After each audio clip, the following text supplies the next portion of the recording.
Сәлеметсіздер ме, екінші сынып білім алушылары? Қазір бізде қазақ тілі сабағы. Бүгінгі сабағымыздың тақырыбы зат есімнің жекеше және көпше түрі. Бүгінгі сабақ мақсаты: сіздер осы сабақта зат есімге көптік жалғауын жалғауды үйренесіздер. Жарқырап күн де ашылды, айналаға нұр шашылды. Қайырлы күн, біз көңілді баламыз. Қайырлы күн, сәлем десіп аламыз. Мақсатымыз білім алу, міндетіміз еңбектену. Еңбектену арқылы беске қолды жеткізу. Олай болса, балалар, сабағымызға дайындалып, оқулық дәптерлерімізді шығарайық. Дәптерімізді ашып, бүгінгі күнді жазайық.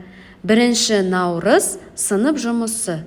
Қазір біз сіздермен сөздік диктантын жазамыз. Суреттері беріледі. Сол суреттерді көпше түрде, яғни зат есімге көптік жалғауын жалғап, үтір арқылы сөздерді жазып шығайық.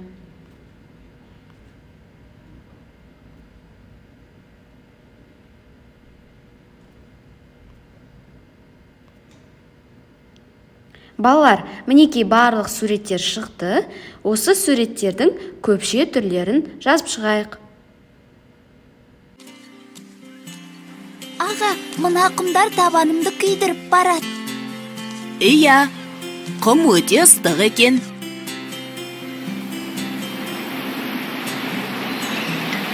Алан аға,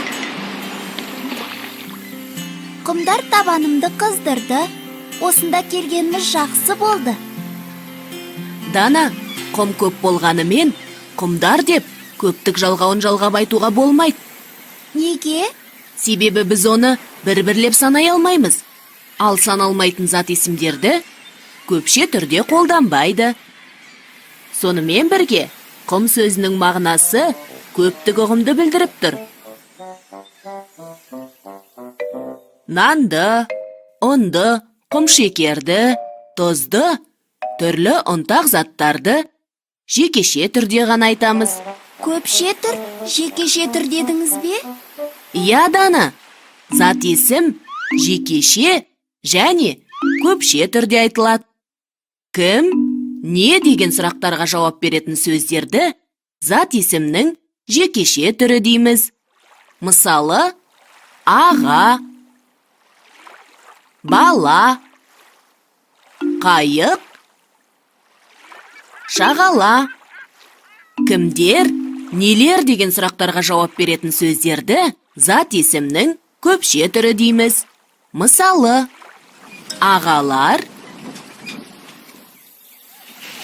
балалар, қайықтар,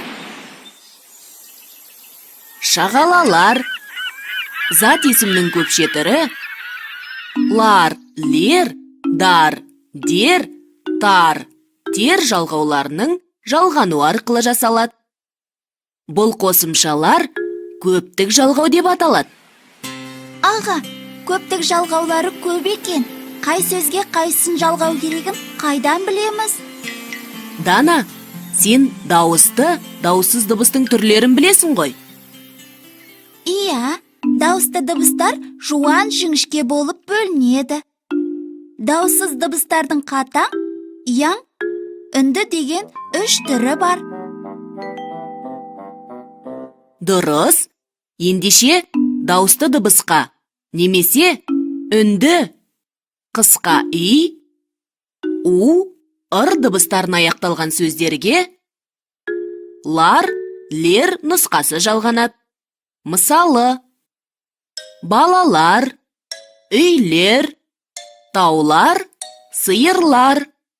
Көптік жалғаудың дар, дер нұсқасы ұяң, ж, з және үнді л, м, н, ың дыбыстарына аяқталған сөздерге жалғанады.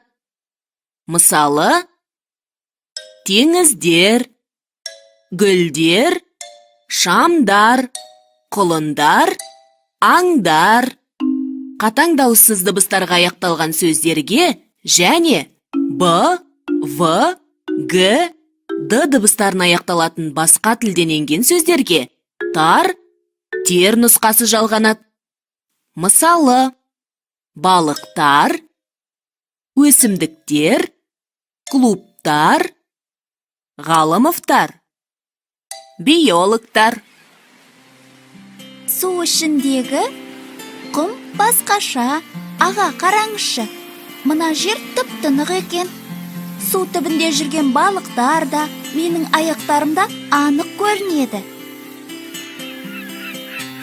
Енді зат есім туралы білгенімізді қайталайық. Зат есімнің сұрақтары қандай сұрақтарға жауап береді екен? Зат есім кім, кімдер, не, нелер деген сұрақтарға жауап береді екен. Жарайсыздар.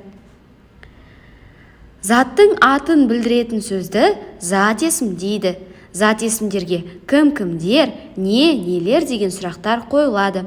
Мысалы, кім? Адам. Кімдер? Әншілер. Не? Кеме. Нелер? Ағаштар. Зат есім жекеше және көпше түрі болады екен. Кім, не сұрақтарына жауап беретін сөздерді зат есімнің жекеше түрі деп атайды. Мысалы, алма. Не? Алма. Кімдер, нелер сұрақтарына жауап беретін зат есімді зат есімнің көпше түрі деп атайды. Мысалы, нелер? Алмалар. Олай болса, 46-47 жаттығуларды орындайық. 46 жаттығуда мәтінді көшіріп жазасыздар. 47 жаттығуда көптік жалғауларының тиістісін қойып, сөйлемдерді дәптерге көшіріп аласыздар. Қалыптастырушы бағалау тапсырмасы. Сурет бойынша зат есімдерді тауып, көпше түрге айналдырып жазамыз. Балалар, бұл тапсырмада кім көп зат есімдер табады екен? Сол бойынша бағаланасыздар. Олай болса, үй жұмысын жазып алайық. Келесі сабаққа сіздер 48-ші жаттығуды орындайсыздар. Оқулықта 58-ші бетте. Зат есімге байланысты барлық ережелерді жаттап келесіздер. Сабағымыз аяқталды. Маған кері байланыс жіберуді ұмытпаңыздар. Сау болыңыздар балалар.